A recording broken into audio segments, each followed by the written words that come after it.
In this video, I will show you how to use ElevenLabs Voice Changer.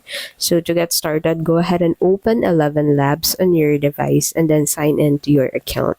So you'll find Voice Changer feature at the left side of your screen under your playground. So make sure to click on that Voice Changer tool. So this tool will allow you to change the voice of your audio into your preferred and chosen voice on ElevenLabs. So you need to upload your voice into this section, record it, and then on the right side, you'll need to go ahead and select the voice of your changed voice along with the model, the stability of the voice, the similarity of the voice, the style exaggeration, and if you want to enable speaker boost, which means it will allow you to make the volume of your audio higher. And then if you allow removing background noise, so that will help a lot on making the audio more clean.